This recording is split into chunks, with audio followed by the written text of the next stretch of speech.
right?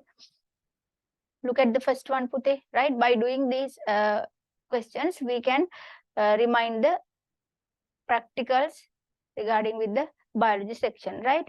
Look at the first one, Pute. Recall the activity carried out by you to observe the activity of amylase enzyme on starch, right?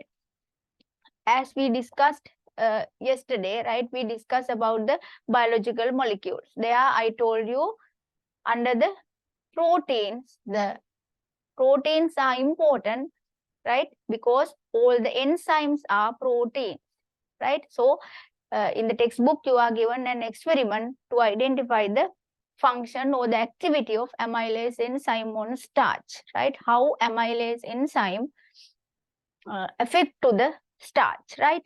Look at the first one, Pute. What is the region that used to identify starch? What is the region that used to identify starch? Yes, that should be iodine. We use iodine to identify starch, right? Second one, state the colors of the region before and after the test. That means the normal, the original color of iodine, and after the test, what is the color change we can get? Yes, what is the color of iodine? Yes, it is brown color. And after the test, right, it turns, if the starch is present, it turns into dark blue, right?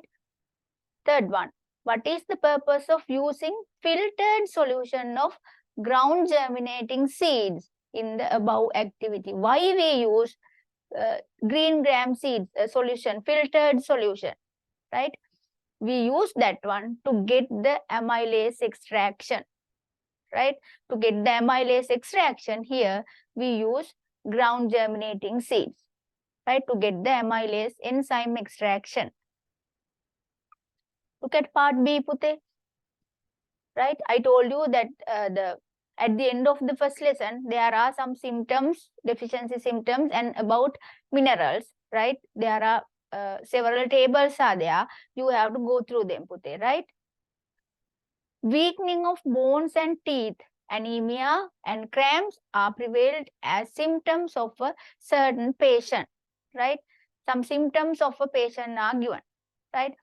Deficiency of two minerals affect the weakening of teeth and bones, right? Name these two minerals. Deficiency of minerals affect the weakening of teeth and bones, right? One, that the very easy one, we know that the most familiar one to us, right? What is the mineral that affect to the teeth and bones? Calcium. Yes, calcium. And the other one, phosphorus, right? Calcium and phosphorus. Due to the deficiency of calcium and phosphorus, right, it can affect to the bones and teeth, right? Which condition is known as anemia? Which condition is known as anemia? Yes, what is that? What is that? That is the reduction of the synthesis of hemoglobin, right? Reduction of the synthesis of hemoglobin. Because of that, what happens due to the reduction of hemoglobin? Yes, it reduces the transporting or supply of the oxygen to the cells. Because of that, that lethargic feeling appear in the patients in anemia, right? And some brain disorders, right? Memory loss, like that. There are some symptoms in anemia, right? Look at the third one, Pute. Deficiency of a mineral causes frequent cramps, right? What is the substance that needs to be added to the food to get that mineral the most, right? Yes, what is the mineral that causes the cramps? Yes, that should be iodine. So what is the substance that needs to be added to the food? Yes, we have to add iodized salt. Iodized salt to our food to avoid from these frequent cramps, right? Fourth one, name the two minerals of which contain the highest amount of the total weight of minerals in the human. Yes, what are the two minerals, Pute, that has the highest percentage, right? Approximately that 75%, right? 75% of the total weight of the human, calcium and phosphorus, right? The two main minerals, calcium and phosphorus. Right? So those are the answers for the first one. The first one is very easy. That is from the amylase enzyme practical, and the other one from that theory part, right? Then look at the second one. Right? There you are given an experiment, right? We do this one to identify, yes,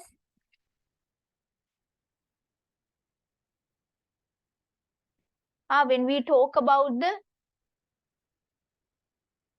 features of the living organisms, right? Under the respiration, we discuss two experiments. Pute, right?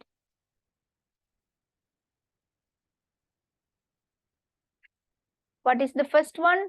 To identify that the carbon dioxide is released during respiration. Carbon dioxide. We do or we arrange a setup to confirm that carbon dioxide is released during respiration, right? First we discuss that one, Pute, right?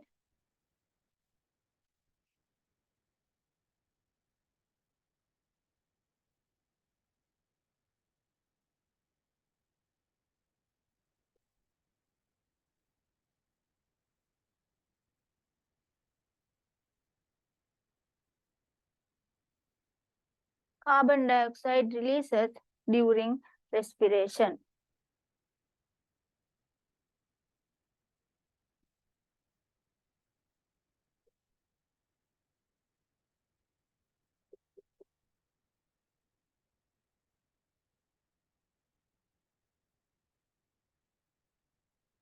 Right? There we have to arrange the setup in this way, right? Roughly, I will draw it, right?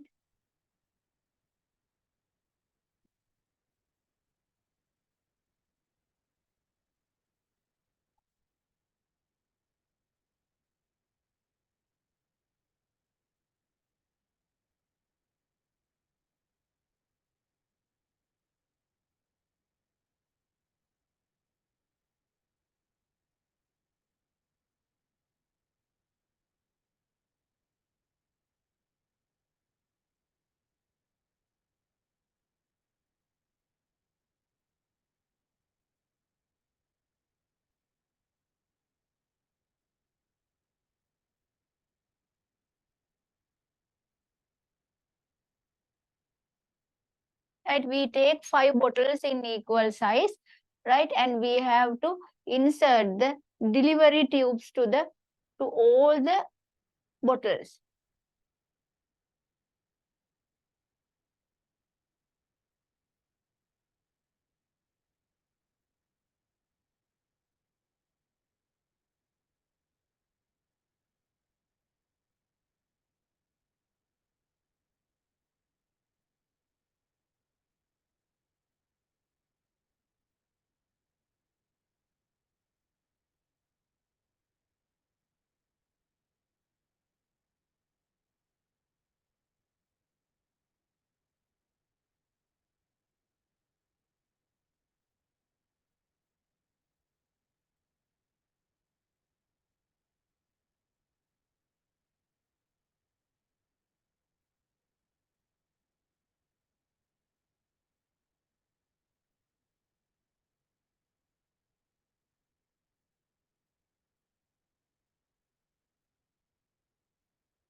Oh, negara tiga mati no.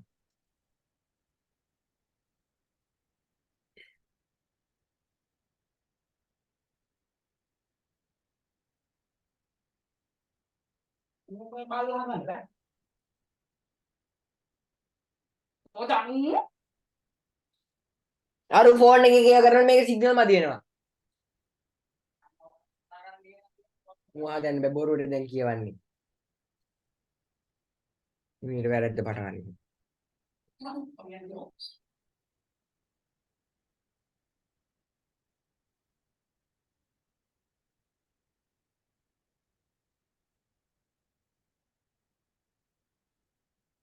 ලොකු ඉවසීමේ සීමාව පන්නගන්න එපම්බා. අඩක් කියන එක තමයි.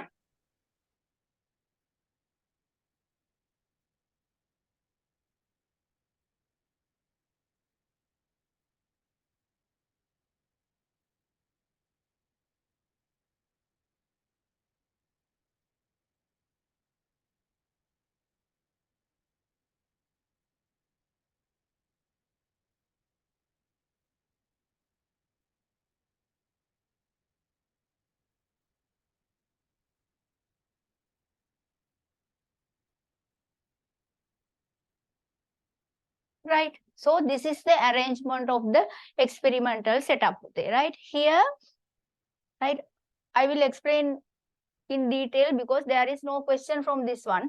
Right. So first we have to take 5 bottles in equal size like this. Right. And for the first one, we add KOH solution. Right. And we have to connect all the bottles with the delivery tubes as in this way. Right. Then for the first bottle pute, we add KOH solution. Right. And for the second one, we add colorless lime water. Right. Colorless lime water. For the second bottle, we add colorless lime water. And in the third one, there's a frog here. Right. There's a frog in the third one. C bottle. Right. And in D, again, we add colorless lime water.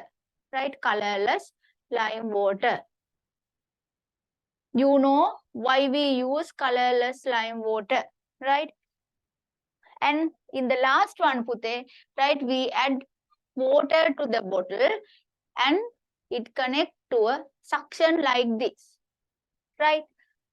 So this is the arrangement of the setup. Right. And you can observe that by using the delivery tubes, all the bottles or the vessels are connected together, right? Then, right, these are the questions that can ask regarding this one, Pute, right? In the very first, right, it can ask how you start the experiment, how you start the experiment. There, what we have to do is, Pute, after arranging all these things, to start the experiment, we have to open the tap here, right? When we open the tap here, what happens? The water comes out, right? Water comes out.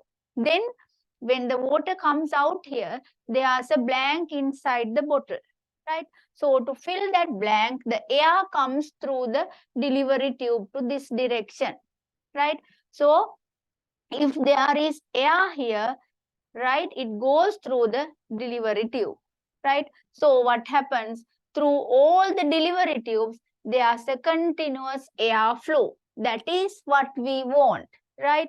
Here we are going to check during respiration whether the carbon dioxide release or not in living organisms, right? So as the living organism, here we use a frog, right? So here we are going to check during respiration whether this frog release carbon dioxide or not, right? We cannot observe that one no directly. So that is why we make a setup like this, Pute, right?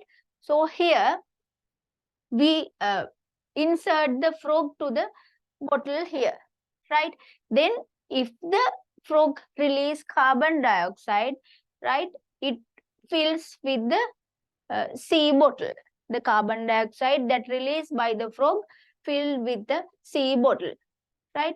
So to check that carbon dioxide, we use colorless lime water, right? Then when we open the tap, there's a continuous airflow through all the bottles, right? Then the air enters to the A bottle from the atmosphere from here, right? When the air enters to the bottle A, right? What happens here? We are going to check whether this frog release carbon dioxide or not during respiration, right, Pute? Right? So there should not any carbon dioxide enter to the bottle, right? Because only we have to check whether this frog release carbon dioxide or not, right? So when the normal atmospheric air enter to the bottle A, carbon dioxide is there, right? Because we know that air is a mixture of gases. Nitrogen is there and carbon dioxide is there, oxygen is there, like that, because air is a mixture of gases. So here, the KOH solution is there in the bottle A, right? You know that KOH can absorb carbon dioxide, right? That is the purpose of using KOH here, right? We use KOH, potassium hydroxide, to absorb atmospheric carbon dioxide, right? You have to know the reasons for each and every setup, right? To absorb atmospheric carbon dioxide. To absorb atmospheric carbon dioxide, right? So when the normal air, atmospheric air enter to the bottle, right? It goes here, and by this KOH solution, atmospheric carbon dioxide is absorbed, right? Can we observe it whether this KOH absorb carbon dioxide or not? No, because we know that carbon dioxide is a colorless gas and there is no color change in the KOH also, right? So to confirm that whether this KOH absorb carbon dioxide or not, we use colorless lime water here. That is the purpose of using the colorless lime water, right? So if this KOH solution absorb all the amount of carbon dioxide from the atmospheric air, from here, right? From here, there is no carbon dioxide. And no carbon dioxide enter to the bottle B, right? Because the total amount of carbon dioxide absorbed by the KOH, right? So we use to confirm that one, this colorless lime water. If carbon dioxide is there, what happens here? This colorless lime water, yes, this colorless lime water turns into milky. We know we use the region colorless lime water to identify what? Carbon dioxide gas. When colorless lime water absorb carbon dioxide, it turns into milky, right? So if carbon dioxide enter to the bottle B, this colorless lime water turns into milky. If the color change does not occur, right? If colorless lime water does not turns into milky, there we can confirm no carbon dioxide from here, right? Because the total amount of carbon dioxide absorbed by KOH, right? So if there is no any color change in the lime water, then we can confirm now there is no carbon dioxide here, right? From here. Then what happens, Pute? Due to that continuous airflow, right? This air goes through with this delivery tube and enter to the bottle C, right? We know that oxygen is there in the atmospheric air, right? Then that oxygen absorbed by the frog and it releases carbon dioxide gas, right? Can we observe it? No, right? So we have to confirm that one. Then in bottle D, again we use colorless lime water, right? Again we use colorless lime water. If this frog release carbon dioxide, it goes through the delivery tube to the bottle D. Yes. Then what happens, here? If carbon dioxide is there, this colorless lime water turns into milky, right? The colorless lime water in bottle D turns into milky, right? So there we can conclude, yes, then the reason for that color change is the carbon dioxide released by the frog, right? So there we can conclude, Pute, during respiration, right? During respiration, living organisms, what? Release carbon dioxide gas, right? So here we use colorless lime water solution to confirm the carbon dioxide or to confirm the gas released by the frog, right? And the water in the E bottle we use to get a continuous airflow. Here we use it as a suction, right? And this colorless lime water to check the carbon dioxide released by the frog, here to confirm that there is no carbon dioxide in the atmospheric air, or the total amount of carbon dioxide in atmospheric air absorbed by KOH. To confirm that, we use this colorless lime water, right? And this KOH puthe we use to absorb the atmospheric carbon dioxide, right? So that is the setup. And what happens there, you have to remember the color changes and the reasons for each and every bottle and for each and every region that we use puthe, right? And there is and the other thing is, right, when we make the delivery tubes puthe, right, the first delivery tube, it should sink in the water, sorry, KOH solution here, right? Because the carbon dioxide or the total air should touch with the KOH solution. Then only that carbon dioxide absorbed by the KOH, right? And this delivery tube somewhat in the upper position, right, from the KOH solution, right? And again, this delivery tube again should sink in the colorless lime water solution. If there is carbon dioxide, when it bubbles through the lime water solution, it gives the color change, right? And here also the delivery tube should very close to the frog, right? And this one somewhat upper position here, and this one here also the delivery tube should sink in the colorless lime water solution, right? Very clearly you have to remember the experimental setup puthe, right? For a question, it can be given one part of the setup or with some mistakes and they ask to correct this one, like that you can it can be given the questions, right? And the other thing is puthe, right, a question can be asked instead of the frog here, right? Instead of the frog here, what you can use instead of the frog? Yes, that means we have to use a live specimen, right? Live specimen, a living specimen. Otherwise, they do not release carbon dioxide, right? So here, instead of the frog, we can use any other small insect like a rat or a cockroach, or we can use what? The germinating green gram seeds, puthe, right? Germinating green gram seeds. That means after soaking 24 hours like that, right, we can use germinating green gram seeds, right? Can we use a plant here when we use a very small one, not a big tree, right? Can we use a plant here, puthe? No. When we when we unroot the plant, right, it will die, right? So we cannot use a plant here. If the bottle is a very larger one, we can use a potted plant, then it is okay, but it is not practical, you know, right? So instead of the frog, we can use germinating green gram seeds, right?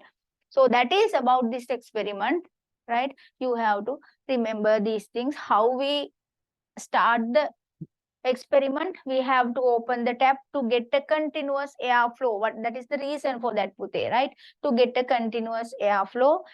And the reasons for these colorless lime water solutions and why we use KOH, right? And instead of the frog, what we can use, right? Those are the things that related with this experiment, puthe, right? Then we will move to the second question, right? In the second question, you are given that how we can test that whether oxygen is absorbed during respiration, right?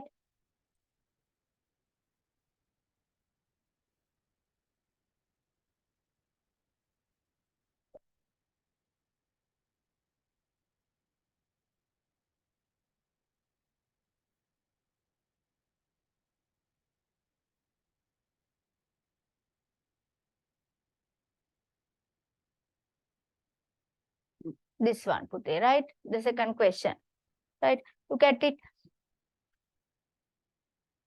This setup is used to show experiment that oxygen is used in respiration. This one we do to identify that carbon dioxide release in respiration, right? Here it used two experimental setup, right? In setup A and in setup B, germinating seeds are there, right? And in the first one, setup A, there's a KOH tube, right? It is not mentioned. It is not in the B setup. Normally, we use the B setup here as the control experiment, Pute, right? Control experiment, right? And colored water beakers are there, and it is connected with the flask by the glass tube, right? Then we will see. Write how a sample of germinating seeds can be prepared for this experiment. How a sample of germinating seeds can be prepared. How we can prepare, Pute, right? We have to soak them for at least 24 hours, right? We have to soak green gram seeds for 24 hours or 48 hours. Then they will start to germinate. Then we can use for this experiment. Then when we use it here for the same, right? Then what is the function of KOH in A? Yes, why we use KOH here? The same purpose, to absorb carbon dioxide. To absorb carbon dioxide, right? What is the benefit of coloring the water? What is the benefit of coloring the water? To get clear observations, right? When the colored water rises through the glass tube, very clearly we can observe it, Pute. When we use normal water, we know that water is a colorless solution, colorless liquid, right? We can get the readings, but it is very clear when we use colored water, right? To get clear readings or to get clear observations, we use colored water here, right? Why does the water level in glass tube rise? We have to give the reason, Pute. What happens here, right? Look at the setup A. In setup A, germinating seeds are there and a KOH tube is there, right? But in the setup B, the germinating seeds are there, but no KOH tube, right? And both the flask connected with the glass tube to the colored water solution, right? What happens here, right? We know that germinating seeds are the live specimen, right? We can consider them as living organisms, right? So during respiration, living organisms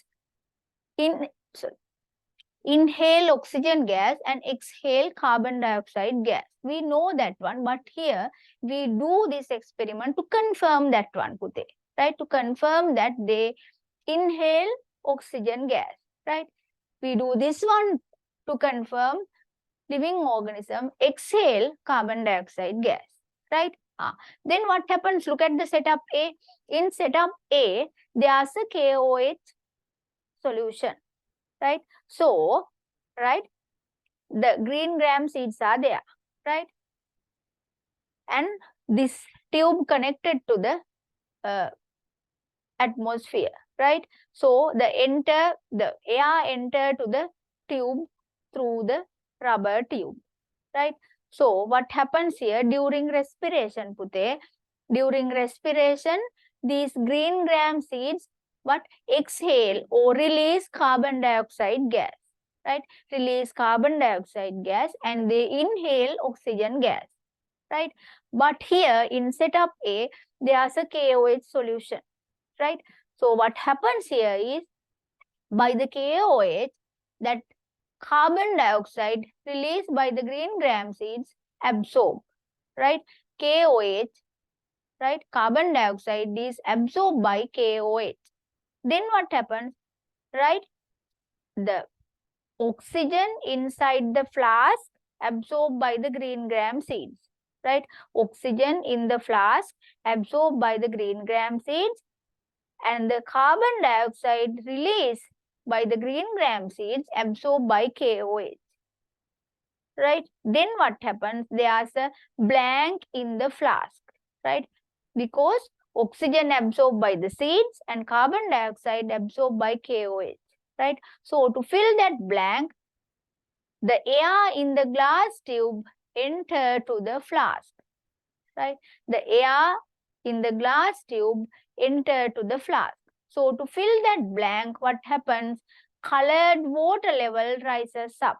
We can observe colored water level rises up with the glass tube, right? But here in setup B, there is no KOH solution, right? Whether the here also oxygen absorbed by the germinating seeds, oxygen absorbed by the germinating seeds, but no KOH to absorb carbon dioxide, right? Some amount of oxygen absorbed by the seeds, and to fill that blank, carbon dioxide released by the seeds, right? Oxygen absorbed by the seeds and carbon dioxide released by the seeds, right? So there is no blank in the setup B, right? So we cannot observe rises up of the colored water level, right? But here, oxygen absorbed by the seeds and carbon dioxide absorbed by KOH in setup A. So there's a blank, right? So to fill that blank, water in the glass tube enter to the flask.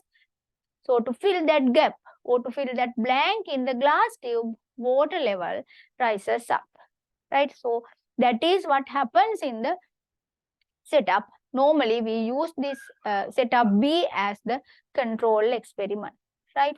And there is assumption here, Pute, right?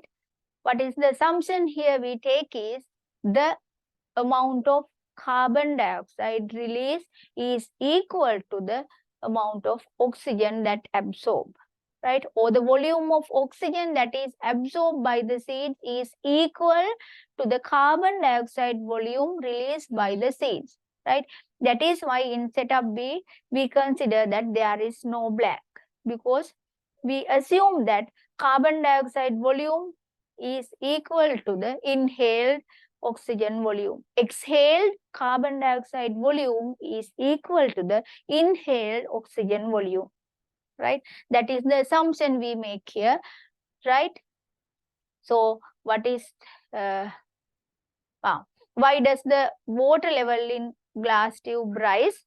Yes, you can write that to complete or to fill the blank in setup A. To fill the blank in setup A. Or to fill the blank in the flask, right? What observation is expected from B? What observation is expected from B? Yes, no change in setup B.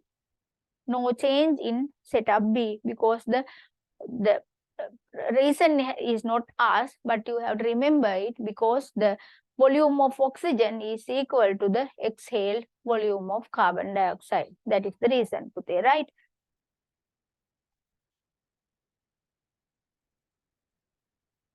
Right. So that is about this one, whether the living organisms release oxygen during respiration, right? Then look at the next one, Pute. Question number 3.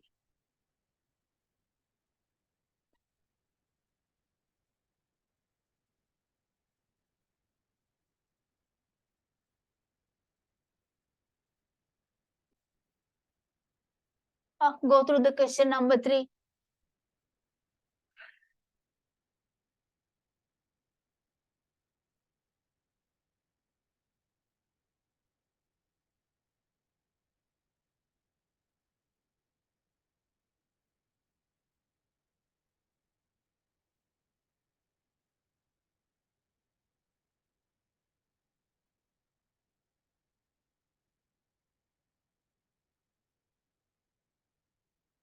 Yes, given below are some steps, not in order, right? Not in order, that are followed by students to observe onion peel through microscope, right?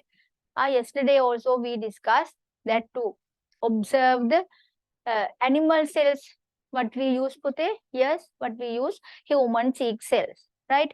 Then to observe the plant cells, we can use onion peel or the lower epidermis of beetle leaf, or what is the other one? Lower epidermis of the rohio leaf, right?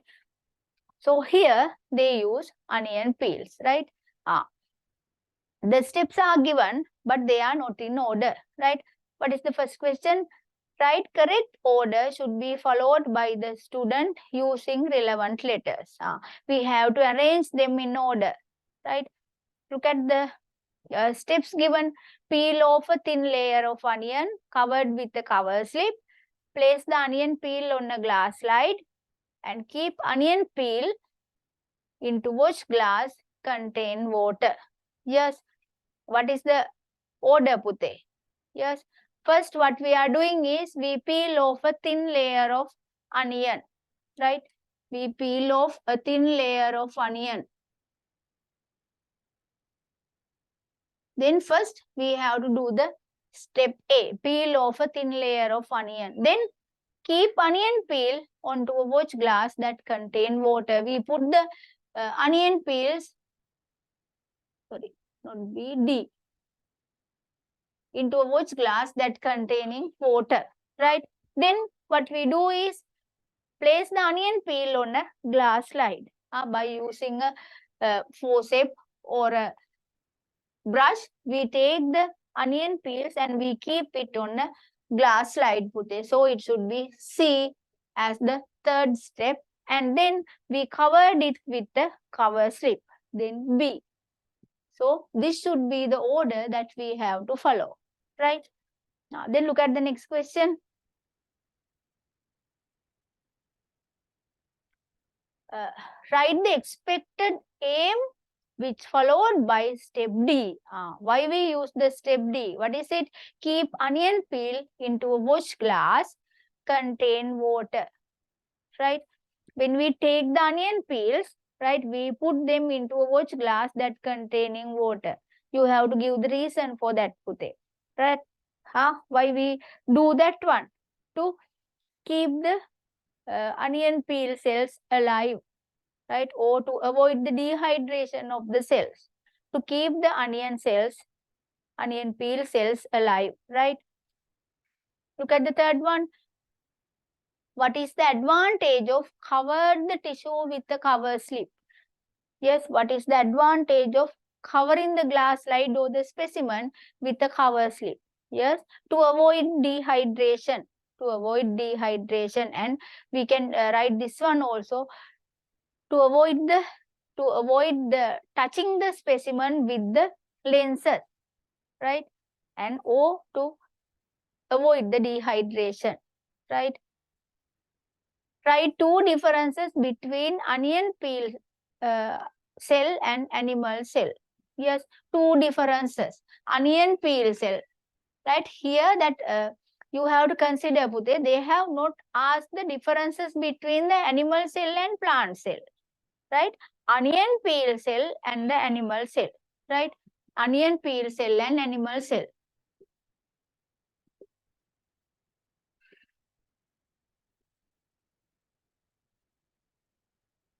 So there we have to write what we can observe and the differences, right? When we observe the onion peel cell, Pute, we can observe the cell wall, right? So here we can write cell wall present, right? And for the animal cell wall absent.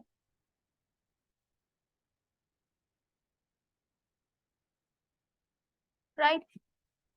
For this one, for the onion peel cell, we can write, yes, the large central vacuole present. Large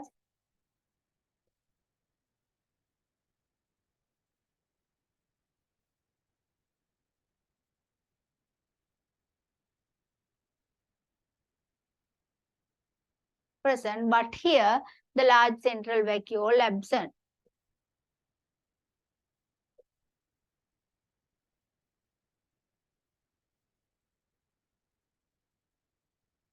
Right? So we can write these two differences between the onion peel cell and the animal cell, Pute. Right? Then look at the next one. Draw a rough sketch on onion peel can be observed through microscope. Right? You have to draw a rough sketch, Pute. Right?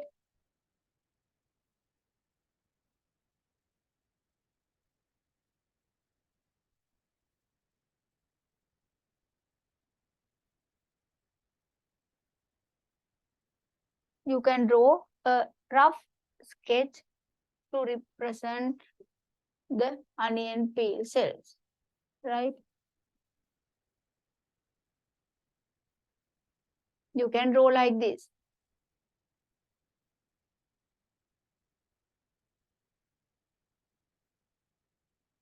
Right? This is the way that normally we can observe when we look at through the microscope.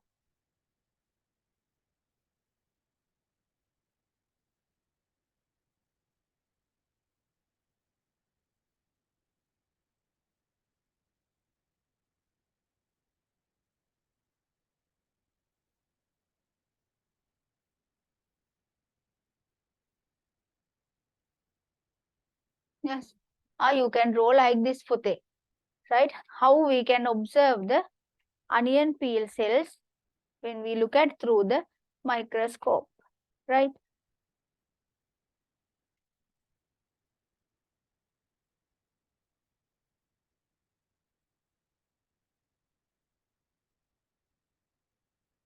Right? In this way, you can draw it. How we can observe the onion peel cells when we look at through the microscope. Right? Then look at the part B, Pute. Right? The organelles are structures which perform specific functions in cells. Right? What is given here is, yes, you are given some cell organelles, right? And you have to complete the given table. The organelle is given in a Golgi body. There you have to write the function. What is the function of Golgi body, Pute? Yes, production of secretory substances and packing and secretion. Yes, production of secretory substances and packing and secretion. That is the function of the Golgi complex or the Golgi body, right? In B, the function is given, synthesis of protein. Then what is the relevant organelle, Pute? Yes, ribosomes, right? So the blank in B, ribosomes, right? And C is given mitochondria. Yesterday also we discussed mitochondria we consider as the what? Powerhouse of the cell. So what is the function, Pute? Mitochondria, yes, producing energy through aerobic respiration, right? Producing energy, right? Producing energy, right? Then look at the second one. State the substance in nucleus, right? Nucleus, which carries inherited characters, Yes, what is it, Pute? What is the substance? Chromosomes, right? Chromosomes, right? You know, the number of chromosomes is specific for a species, specific for each and every species. As human beings, yes, how many chromosomes we have, Pute? 46, or we can say 23 pairs of chromosomes. Like that, every species have a specific number of chromosomes, right? Look at the third part. Write two substances in cell sap. Yes, write two substances in cell sap. What is cell sap, Pute? What is cell sap? Cell sap means the liquid that is inside the vacuole, right? The cell sap is the, right, when we get the plant cell, right, we discussed that there's a large central vacuole in the middle, right? So, the liquid inside the vacuole we name as cell sap, Pute, right? cell sap, right? And the membrane that covered the vacuole we name as, yes, what is this? Tonoplast, right? Tonoplast. And the liquid inside the vacuole we name as the cell sap. What is the question here? Write two substances in cell sap. Yes, what is the major component? Water is there, right? And pigments are there, right? And sugar is there, right? And also minerals are there, right? Water, we can write water, pigments, sugar, and minerals, right? Those are the substances in the cell sap, right? Look at the fourth one. Write two factors are included in cell theory. Included in cell theory. Can you remember, Pute? Who are the scientists? Matthias Leiden, Theodore Schwann, and Rudolf Virchow. The three scientists who put forward this idea about the cell theory. Yes, what are the factors in the cell theory? Yes, the cell is the structural and functional unit of the living organisms, right? All the organisms are made up of one cell or many cells, and the new cells are formed by the existing cells, right? You can write two of those, right? Then look at the part C, Pute, right? Part C. That is about how we can identify water in a food item, right? Water in a food item.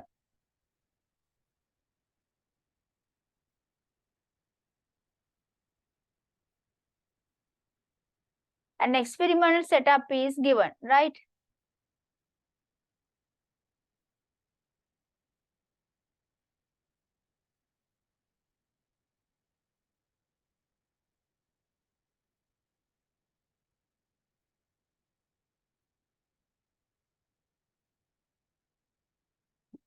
Right?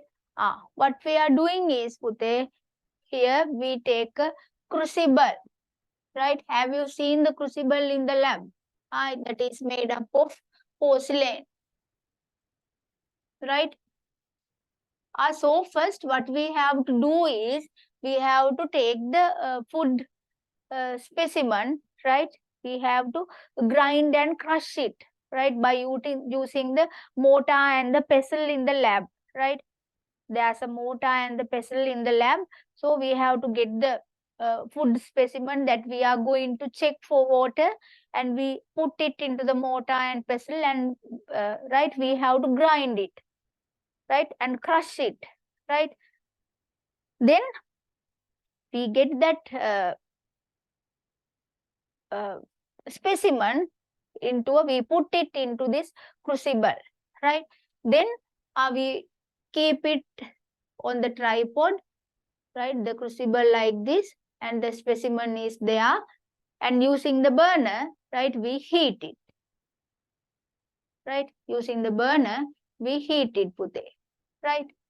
Then there is another thing that we have to do. We have to place a glass sheet, or we have to fold a glass sheet, right?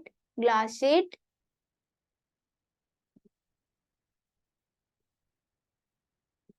just above the crucible, right? Just above the crucible, we have to hold a glass sheet like this, right? Then what happens here, Pute? When we heat the food sample, right, the water in the food get vaporized, right? Can we observe it? No, right? It releases as water vapor. But when we hold the glass sheet just above the crucible, right, those vapors deposit on the glass sheet, right? We know that vapor turns into liquid when the temperature downs, right? So here we can observe some vapor deposit on the glass sheet, right? Then what we have to do is, we have to confirm that vapors or that droplets are water droplets, right? We can observe some droplets on the glass sheet. Then we have to confirm that they are water droplets. So what we use there is Yes. What is the chemical we use, Pute? Anhydrous. You know the symbols, right? That is why I'm writing here like this. Anhydrous copper sulfate. Yes. Anhydrous copper sulfate, or we can use anhydrous cobalt chloride.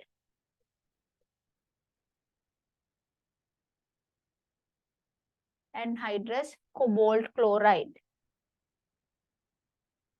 Right? Here, when we use anhydrous copper sulfate, anhydrous copper sulfate, anhydrous copper sulfate is, what is the color, Pute? Yes, white color, right? If they absorb water, they turns into blue color, right? So when we use anhydrous copper sulfate, when they absorb the droplets, they converts into hydrated copper sulfate. Hydrated copper sulfate, the color is blue, Pute, right? So if we use this one, anhydrous copper sulfate,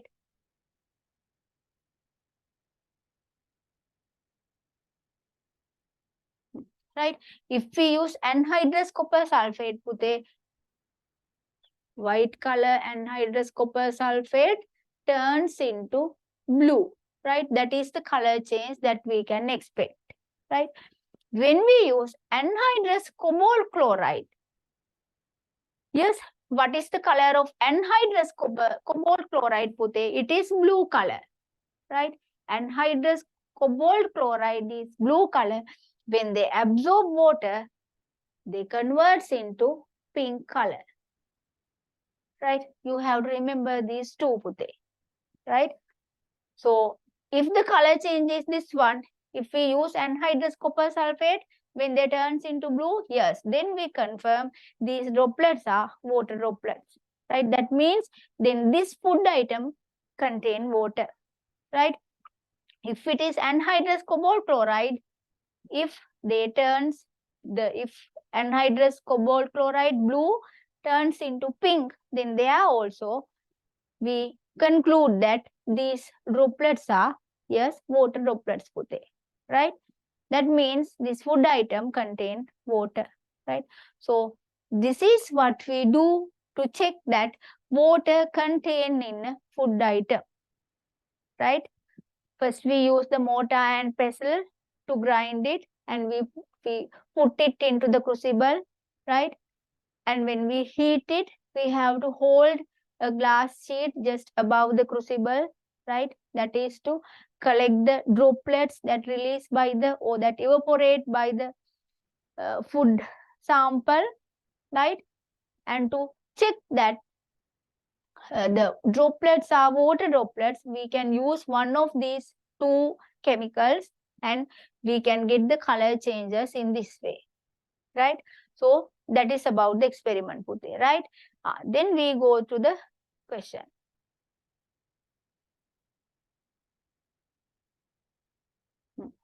This one, right? The following setup was prepared for the identification of water as a constituent in food, right? Why is the crucible used to heat the food sample? Yes, why is the crucible, right, used to heat the food sample? Because here, Pute, right, we have to heat the food sample until it burn, right, until it burn. So we cannot use the glasswares, right? We cannot use the glasswares. The crucible is, right, crucible can bear this high heat. That is why we use the crucible here, right, to heat the food sample until it burn, right? Because the crucible can bear that large heat. That is why we use the crucible here. We cannot use the glasswares for this one. Not to heat, right? We have to burn the food sample. What is the reason of holding glass sheet above the crucible? Yes. What is the purpose of using the glass sheet here? Yes. To collect the droplets that released by the food sample, right? To gather the, or to collect the droplets that released by the food sample. Name the chemical used to identify water in this experiment. Yes, name the chemical. You can use one of these two. In the textbook, you are given anhydrous cobalt chloride, but you can use this one also. Right? And you get the color changes in this way. The fourth question is asked. How do you identify that food contain water according to these color changes? Right? If the anhydrous cobalt chloride turns pink from blue, then we can conclude these droplets or the food sample contain water. Right? So that is the conclusion, Pute. Right? Then we will move to the next one. Right.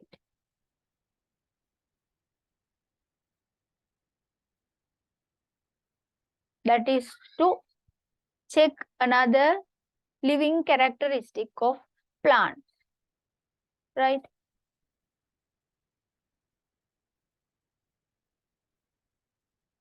Yes, what is the experimental setup given here? How we name it? Right, we use this experimental setup or this apparatus as the axonometer. Yes, as the axonometer. This one clear, no? Right, I will erase the board.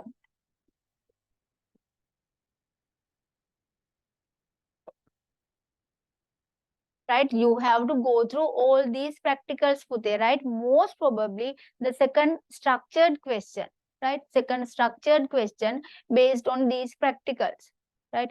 And we have more practicals in grade 11 also, right? We will discuss them, right? Until then, you have to go through these practicals, right? Now, look at the fourth one, Pute. The following setup is prepared for observing the growth of a plant. When we observe a plant, can we observe the growth with our naked eye? No, right? So, we have to use a special setup to confirm that plants are growing, right? With the time, we can observe, right? But within a short period of time, we cannot observe it. That is why we use a setup like this. Name the above setup. Yes, but is how we name it? Axonometer. Axonometer. Right? Axonometer. Name A, B, C, and D. A, B, C, D. What is A here, Pute? A is the scale. Question number 4. Part A.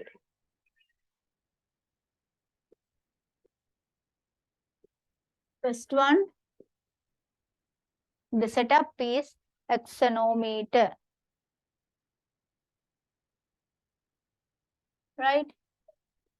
In the second one, we have to name A. A means the scale, Pute. A is the scale here. Then what is B? B is the indicator.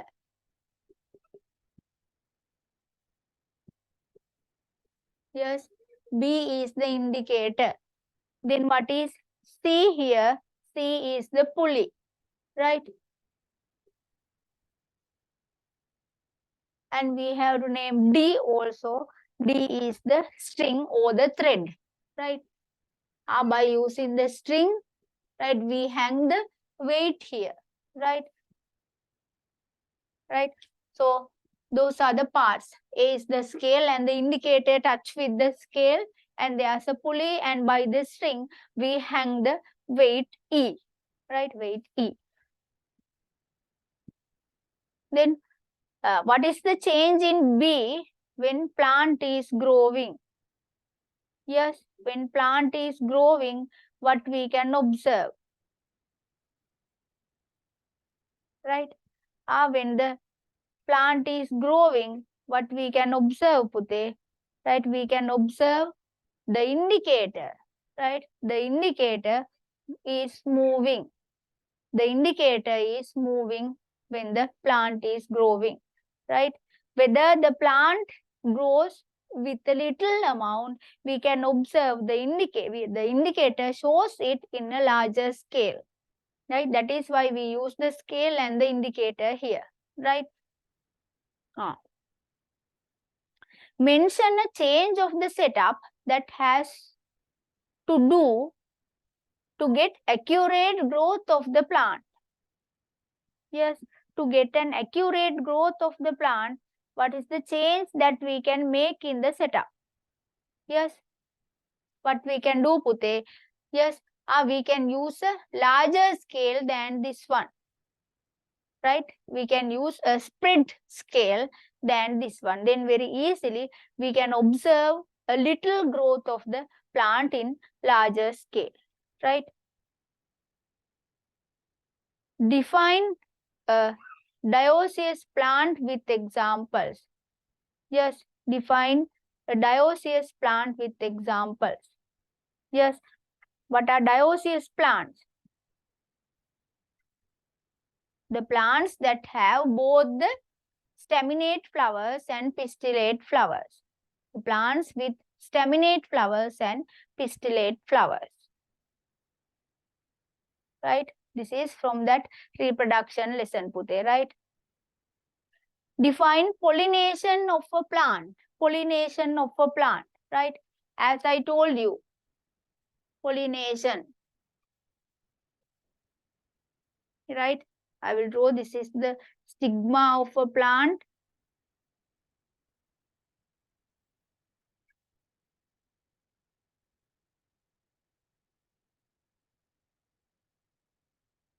Right?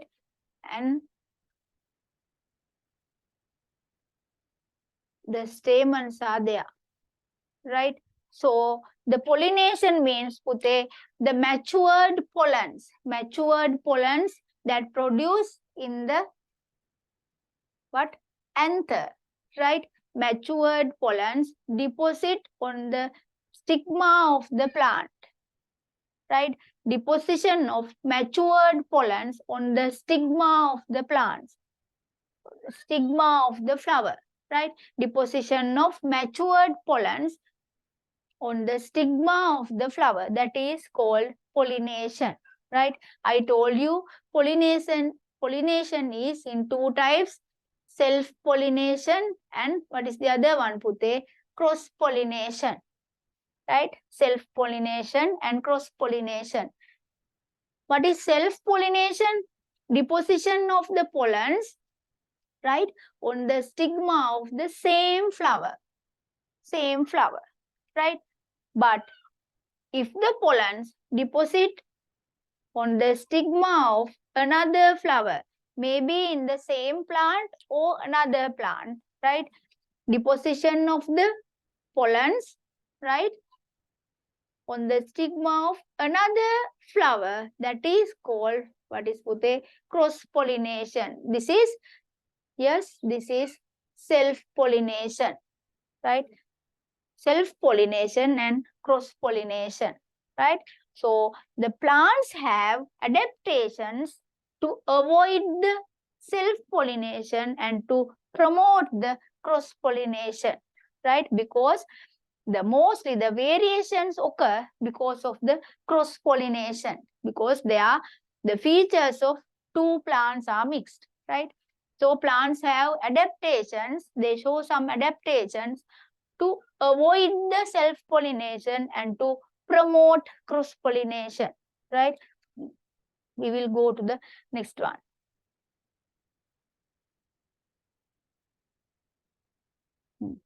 Right? Define pollination of a plant. Then the next question, write an adaptation of flowers to avoid self-pollination. To avoid self-pollination, or the same question can be given to promote cross-pollination. Yes, what are the adaptations, Pute? Yes, they show self-sterility, right? Self-sterility. That means when the pollens deposit on the stigma of the same flower, right, they do not produce fruits, right? They do not produce fruits. That is self-sterility. And the pollens and the stigma, or we can say the androsium and the gynecium. Androsium, the male part, and the female part of the flower mature in 2 times, right? Mature in 2 times. So that is another adaptation that plants show to avoid self-pollination, right? And the stigma and the pollens or the stamens, right, appear apart from each other, right, apart from each other. That is also to avoid the self-pollination, right? In your textbook, there are many adaptations are given, right? You can go through them, Pute, right?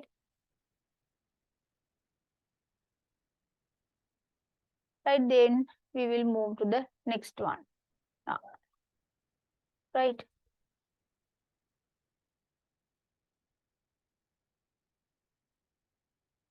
Yes, what is it?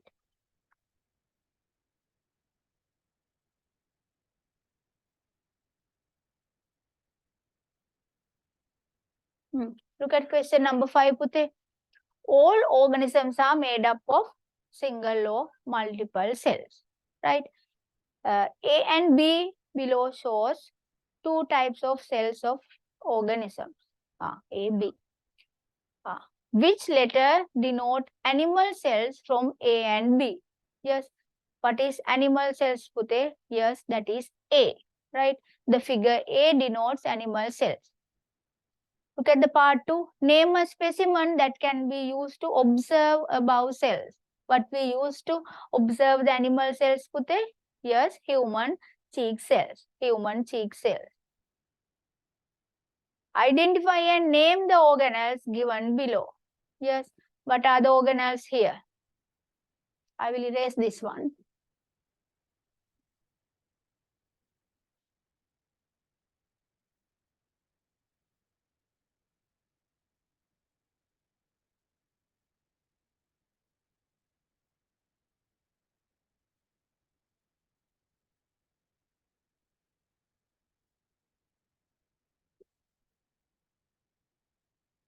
Third one, right? I told you very easily we can identify this one because of the folding of the inner wall in this manner, right? Then what is A, Pute? Mitochondria.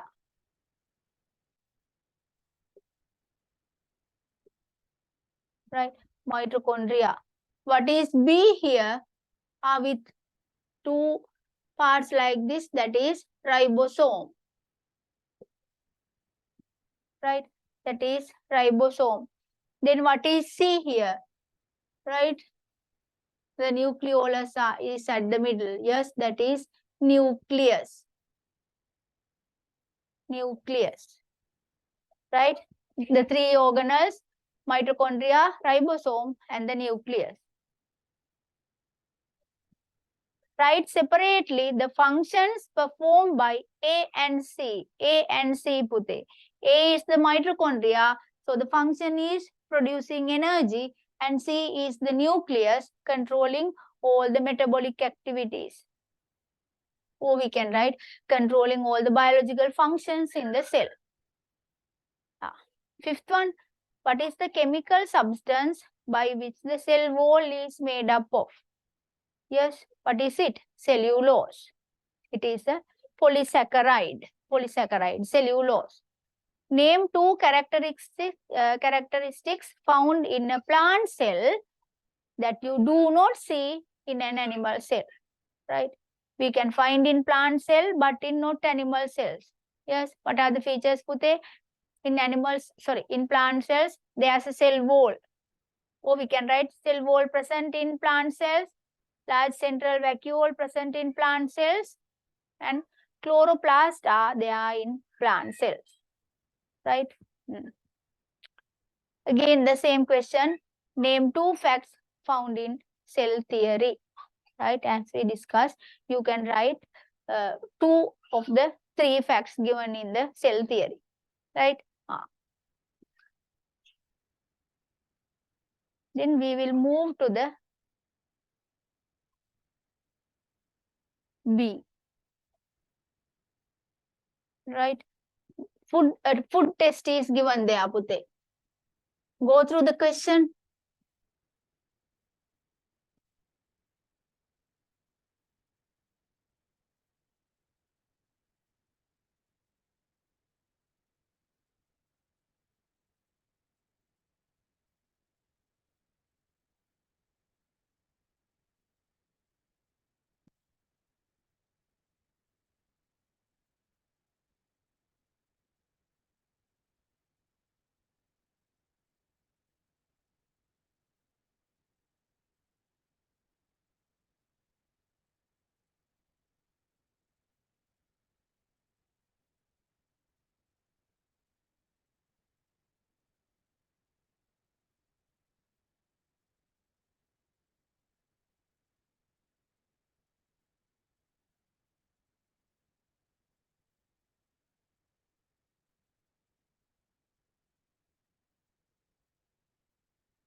Yes.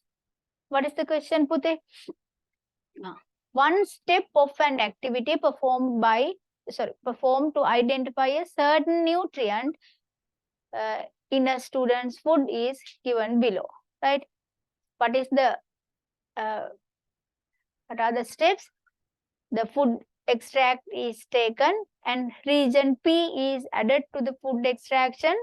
Then what is the observation? Floating of red fat globules. That is the observation we get, right? Floating of red fat globules. What is the nutrient identified in the food extract? Yes, for what we do this test, Pute?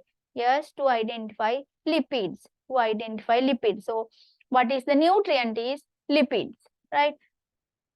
Name the two elements that has contributed to build up that nutrient. Yes, what are the component elements in lipids, Pute? Carbon, hydrogen and oxygen. Carbon, hydrogen and oxygen. Name the P region in the above diagram. What is the region, Pute? What is the region we use to identify lipids? Yes, Sudan 3. Sudan 3, right? When we add the region Sudan 3 onto a food extraction that contain lipids, right, we can observe red or pink color globules, right? Think that when we take a coconut oil solution, some coconut oil sample to a test tube, right? Coconut oil, right? We know that it contains lipids, right? And we add some drops of Sudan 3 solution into the coconut oil sample, then we can observe this floating red color globules, right? Red color globules we can observe. We can observe red color globules, right? Then we confirm this coconut oil contain lipids, Pute, right? So the P region is Sudan 3. Name a lipid component that helps in the formation of cell membrane. Yes, what is the lipid that contain in cell membrane? Phospholipids. Phospholipids. Phospholipids. Fifth one. Name the chemical substance and explain the observation you got in the activity to identify that water is present in a component as a component in food, right? The experiment that we discussed. Yes, what is the chemical substance that we can use? Anhydrous cobalt chloride. Anhydrous cobalt chloride. And the observation you got. Yes, blue color anhydrous cobalt chloride turns into pink color hydrated cobalt chloride. Or blue anhydrous cobalt chloride turns into pink, right? Turns into pink. Sixth one, name a deficiency symptom that you see in plants, that you see in plants due to the deficiency of mineral calcium. What are the symptoms we can observe, Pute? Yes, we can observe the death of the tissues in the tip of the plant leaves due to the deficiency of calcium. Depth of the tissues and tip of the leaves, right? When we get the plant leaf like this, right, we can observe the tip get dry in that way, right? And depth of the tissues, right?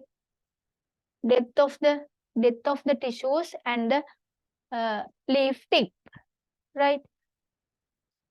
That is due to the calcium deficiency, right? Then we move to this part B in question number 6 is the same one in question number 5, right? So we will go through the part A in question number 6.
Right? We will move to the question number 6, Pute. Right? Look at it. Ripened fruits are high in sweet taste. Right? Ripened fruits are high in sweet taste. Which carbohydrate is contained in ripened fruits? What is the carbohydrate? Which carbohydrate? Mostly, yes, glucose and fructose. Glucose is there and also fructose is there. Right? To which carbohydrate category that the above mentioned carbohydrate belongs? If you have written glucose or fructose, both are, yes, what is Pute? Monosaccharides, right? Monosaccharides. We discussed that there are 3 types of carbohydrates: monosaccharides, disaccharides, and polysaccharides. Monosaccharides, disaccharides, and polysaccharides. So glucose and fructose both belong to the category of monosaccharides. Write 2 characteristics of the above carbohydrate category in 2 above. Yes. Write 2 characteristics of the above carbohydrate. If you have written as glucose, right? We can write that is the major product of photosynthesis. If you have written glucose, right? It is the major product of photosynthesis, right? And during the energy production, glucose is used. During the energy production, glucose is used in the cellular respiration, right? If you have written the fructose, right? Normally it is considered as fruit sugar, right? Fruit sugar, right? And fructose is formed during ripening of fruit. So it is the very suitable one is, I think, fructose, Pute, right? Because fructose is produced when the fruits are ripening, right? So here, as the carbohydrate, we can mention fructose, right? So it is considered as the fruit sugar. And this is the sweetest sugar. Fructose is the sweetest sugar. It is also a monosaccharide. Right? One importance of each protein and lipids, right? That is considered as biomolecules. Both proteins and lipids, right? They act as energy sources. Both proteins and lipids act as energy sources, and they act as structural components, and all the enzymes are proteins, all the hormones are proteins, right? And when we consider lipids help for the temperature maintenance in the human body, right? Like that, you can write the importance or the significance of proteins and lipids, right? Then go to the part B, Pute. Water is an abundant inorganic compound in living bodies. Write two special properties of water. Write two special properties of water. Right, in our book, right, it is mentioned different properties of water. It acts as a, so the water has the solvent property. Solvent property. We consider water as the universal solvent because most of the substances dissolve in water. Solvent property, and we can write the coolant property, right? Coolant property. And what are the other things, Pute? It acts as a medium of transport, right? And it is a living habitat for aquatic organisms, right? It is a living environment, or it provides a living habitat or living environment for aquatic organisms. Like that, we can write special properties of water, right? Explain how the above mentioned properties help to maintain life on Earth. Yes, because the water is a good solvent. We know that when we consider our body, right, all the things, maybe the nutrients or the gases or the excretory products, they dissolve in blood. The main component in blood is water, right? They circulate throughout the body by dissolving in blood. The main component in blood is water, right? And it facilitates, or it helps to removal of the excretory products from the body, right? That is because of the solvent property, right? And it acts as a medium or a habitat for the aquatic organisms. So aquatic organisms use the dissolved oxygen in water for the respiration. Dissolved oxygen in water they use for the respiration. And when we consider the aquatic plants, Pute, right, for the photosynthesis, they use dissolved carbon dioxide in water for the photosynthesis, right?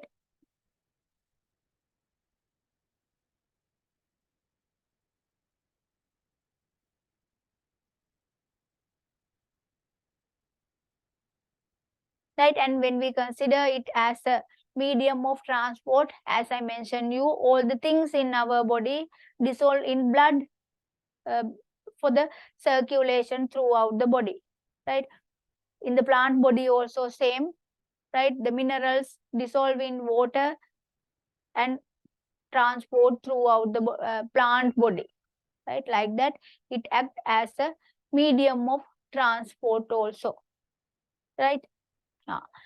Then look at the third one, Pute. Draw a label diagram of plant tissue, onion tissues that you observed under the light microscope.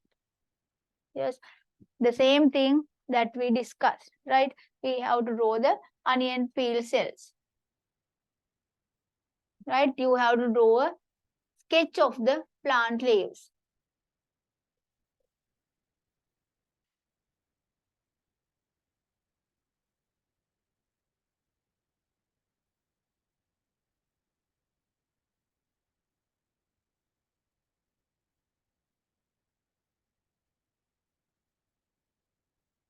Right?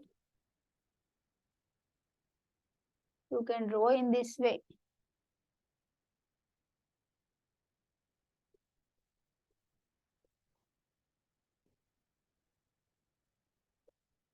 Right? Onion peel cells.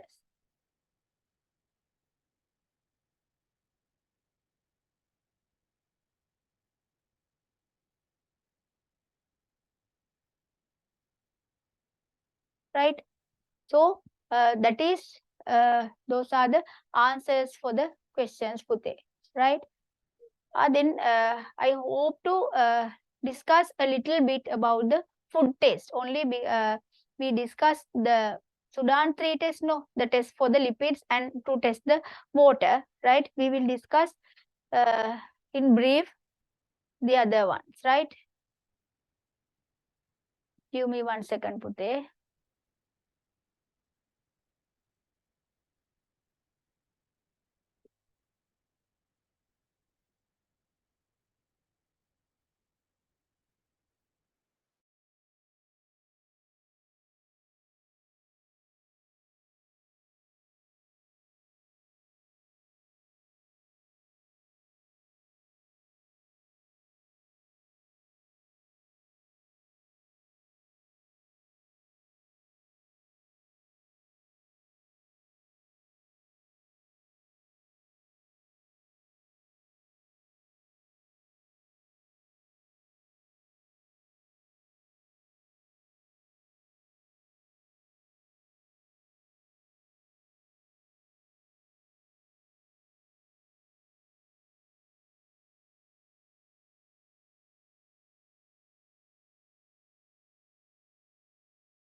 Right? We will discuss the food test, Pute, right? Yesterday we discussed there are more, there are four main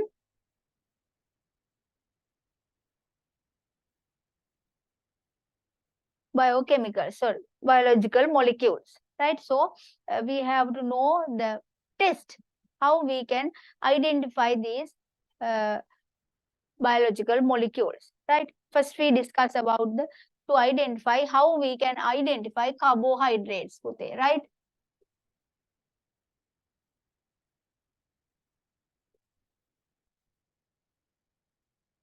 Right? Food tests.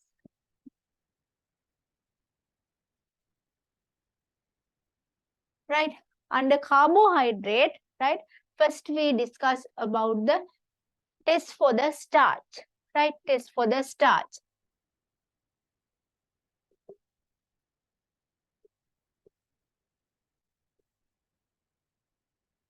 Right? Testing for starch, right? First I mentioned that when we test for the food items, first what we have to do is we have to get the food extraction, Pute. Right? First we select the food item that we are going to check, right? Then we grind it properly, and by filtering we get the extraction, right? For each and every food test we have to use the food extraction, right?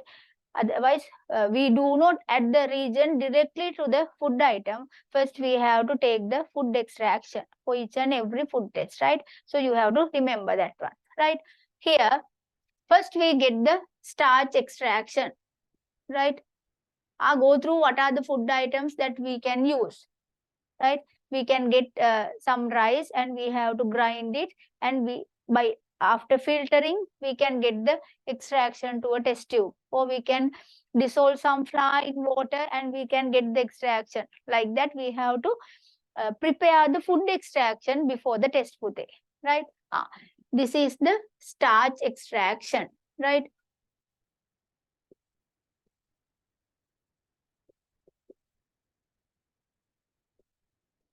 Then what is the reagent we add here, or what is the chemical we add to observe or to test for the starch? Yes, that is iodine, right? We add few drops of iodine, Pute. You have to remember the color of iodine. It is in brown color, right? So when we add few drops of iodine solution to the starch extraction, what is the observation we can get, Pute? The extraction turns into purplish blue color or dark blue color, right? Turns into purplish blue color, or you can write dark blue color. Then we confirm, yes, this food item contain starch, right? So that is about starch and carbohydrate. Then look at the next one, Pute. Testing for glucose, or we can write testing for monosaccharides.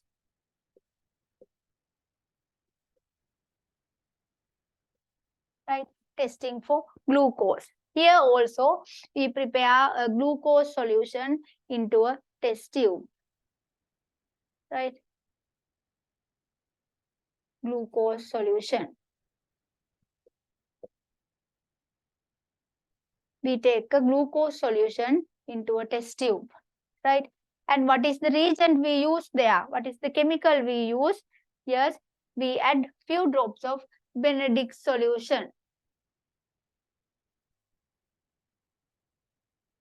It is in blue color, Benedict solution, right? But here, right, we have to immerse the test tube in a water bath, and we have to heat this one, Pute, right? Not only adding like iodine, right? When we add the Benedict solution to the glucose solution, we have to put it into a water bath and we have to heat it, right?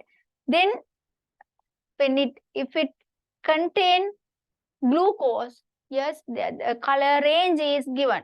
Yes, what is the color range there? This is the observation, Pute, right? First it gives blue color, right? Blue color, right? When we heat it, right, step by step, we can get the color change, right? Blue, then it turns into green, then it turns into yellow, right? Then it turns into yellow, then it turns into orange, right? Very clearly, we can observe the color change, Pute, right? Orange, and at last, it gives, yes, brick red precipitate. It gives a brick red precipitate, right? At last, it gives a brick red precipitate, right? So there we can conclude, yes, this food item contain glucose, right? When we heat the food sample or the glucose solution in a water bath, right, we can get this color range, right? Blue turns into green, then to yellow, then to orange, and at last it gives a brick red precipitate, Pute, right? So those are the tests for the iodine and for the glucose, right?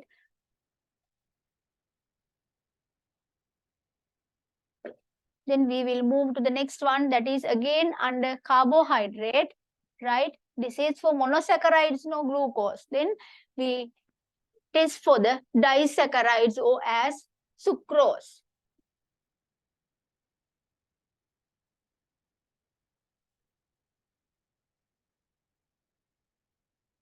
Right? C under carbohydrate, test for sucrose. Testing for sucrose, right? To test for sucrose, we can get a sugar solution, right?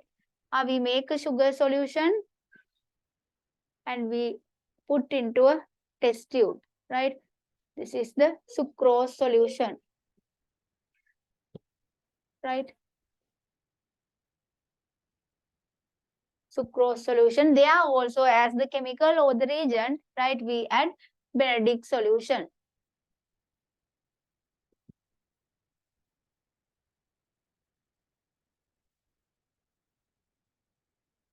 Right? We add few drops of Benedict solution, Pute, right? And same as in the glucose one, we immerse this in a water bath and we heat, right? What we can observe, Pute, right? Can we get a color change when we add the Benedict solution and when we heat it using a water bath? No, no color change is given, right? No color change is given. Then what we do is, right, to the same one, right, to the same one, this is the sucrose solution,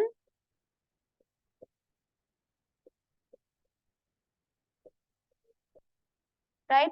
To the same test tube, what we add is, right, we add few drops of dilute sulfuric acid, Pute, right? This is very important for the sucrose test, right? We add few drops of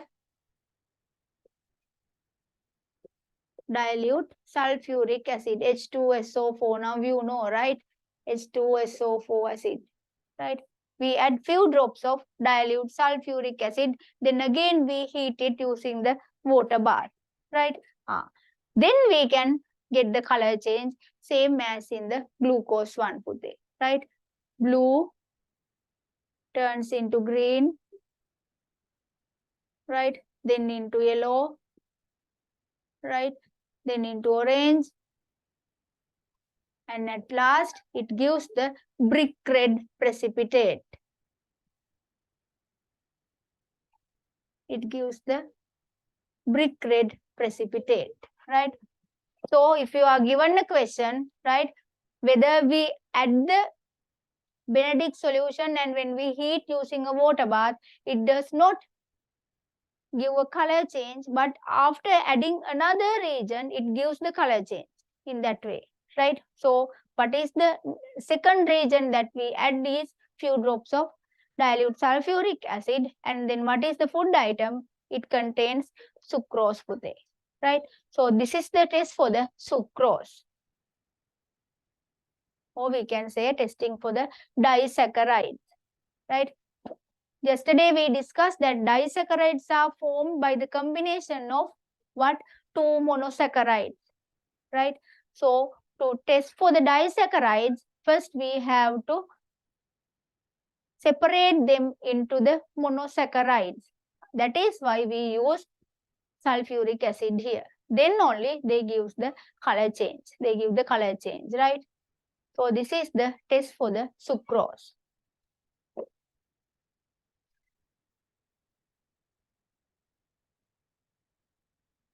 Right? Then we will move to the next part, the next organic substance or the biological molecule, proteins.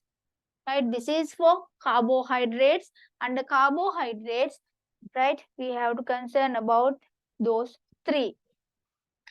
starch, glucose, and sucrose, right? Then about the second one, proteins, Pute, right?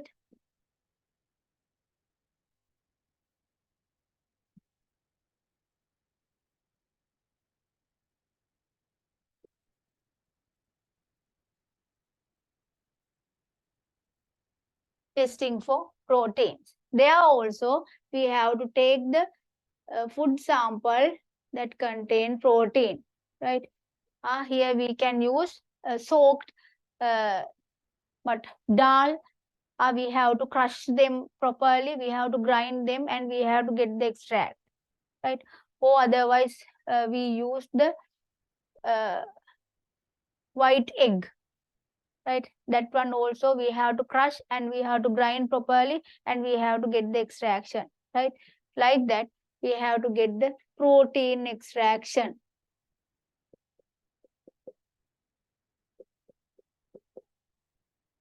Right? We get the protein extraction to a test tube. Then what is the reagent we add, Pute? Yes, what is the reagent we add? We add the biurate solution, right? We add the biurate solution, right? Biurate solution means here, yes, first we add excess amount of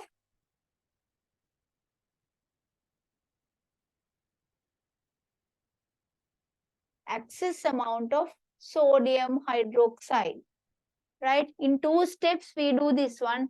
First we add excess amount of sodium hydroxide, and secondly few drops of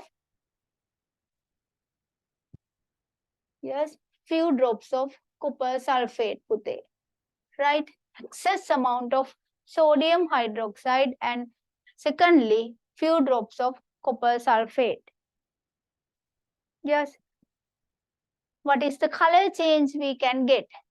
If the food contain protein, Pute, if the food contain protein, it gives a dark blue color or pinkish purple color, right? As the observation or the solution turns into dark blue, or we can write pinkish purple color, right? That is the observation if the food extraction contain protein, right? So this is the test for the proteins. What is the reagent we use is biurate. This test we name as the biurate test also, right? During the test, first we have to add excess amount of sodium hydroxide and few drops of copper sulfate.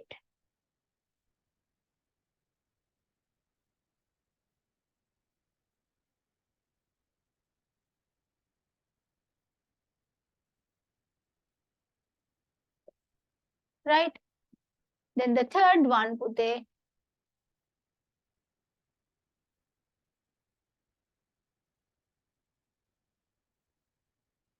right?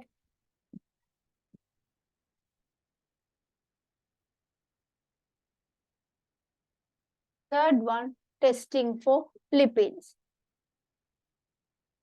Actually, we discussed that one, right? We take a food sample that contain lipids, right?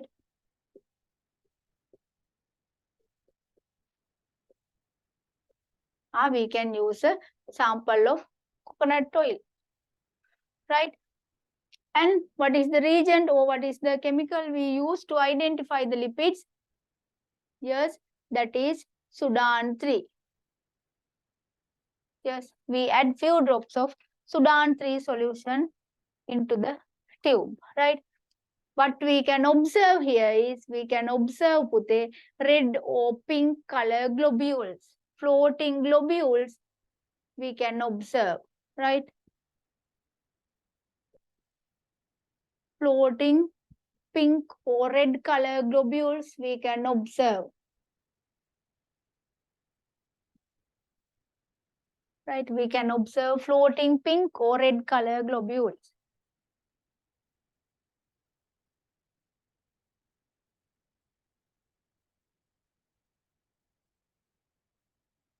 Right? So there we can conclude this food item contain lipids, right? So sorry, those are the tests for the food items, Pute, right? And the test for the water we have discussed, right? So very easy that draw a diagram like this and mention all the things related with the experiment, right? Then it is very easy to remember, Pute, right? As I told you, if you have color pens, right, you can write the observation in the relevant colors also. Then very easily you can remember those things, right? That is why I draw the pink color globules here like that. You have different colors, no, right? Then you can write the observations like the pinkish purple, right? That yellow, blue, green, those ones, right? You can write with the relevant colors, Pute. Then very easily you can remember the things, right? So that is about the experiments or the practicals regarding with the biology section, right? Now we have completed all the 3 sections, physics, chemistry, and biology in grade 10, Pute, right? If you have any question regarding any of the parts, right, send me a WhatsApp message, right? I hope to do the all the past paper questions regarding the grade 10 content from next week, Pute, right? Not only from, you know that our syllabus start with 2016, but there are some questions beyond that that you can answer, right? Most probably they use the past paper questions for the exam, Pute, right? So when we practice 3 or 4 times, very easily you can write the answers, right? Most probably they change the values, right? So when we practice those things very easily, you can face the exam. So I will prepare you for that stage. I want your contribution in your side, Pute, right? We have that we assume that the exam will in February. Now it but the transfer to the May, right? That means we have another 2-3 months, right? We have to take it as a benefit, right? So work harder, right? Now you have a long vacation after the 22nd of the December, right? I think we can have some extra classes to discuss the papers, right? Till then, we will continue the past paper questions from the grade 10 section, Pute, grade 10 physics, chemistry, and biology, right? So I will send the paper, right? So go through the paper and try to answer alone with the given time, right? I will give questions as much as possible, so then you can practice more and more questions, right? So I will stop for today, right? Thank you, all of you.